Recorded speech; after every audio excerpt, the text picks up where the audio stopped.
ตอนนั้นผานได้ยินเสียงไงต้องข้ามา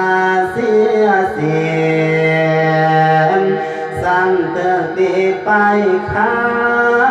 งเอาสะจันใจอ่อนป้าตีโทเลือสีเนียนสร้างโอนิสอนสองจางเงินไทยถึงตองเติมมองบนป่าสงสร้างโมจางสอสองอาเตียงมันแก้วบ่เมียนแนวละเด้อกวงก็สิเขื่อนให้ยืนเสริมเอาละเด้อข้าวดีปานยามีใส่เถื่อนี่จากเสือมาพบแค่สิริแย่กะสามัน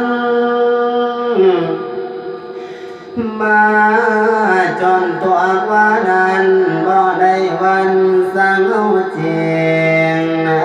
เขียนแล้วเลียงหนทางวางสิหาก้อนแก่แล้วจึงแลดูนามจนตาแล้วจ้องตอมเยอะตัวตองตะวาดเบาอย่าเฝ้าว่าจะใครท่านองค์สิเป็นสิไผ่สิก้าวจานละวังบางแย่นเดินตั้งมาเข้าเนี่ยบรรษามีใส่เข้าป่า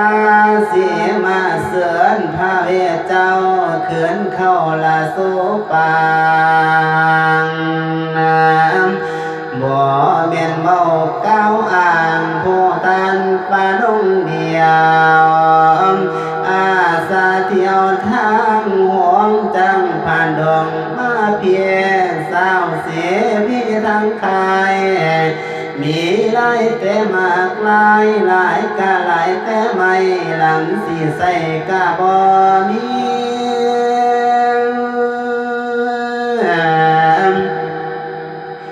ได้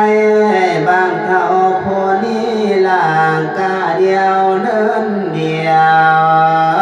เดียวเบิ่งคนให้มันขางยาสีเดาแป้งเมาเป็นพระสงฆ์องค์เจ้าจากสามเนาให้มันมวนเห็นว่าผ่าจึงได้ไหว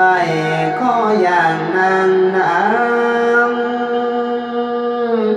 นั่นละนะ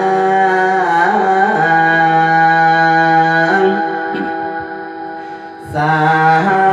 นทา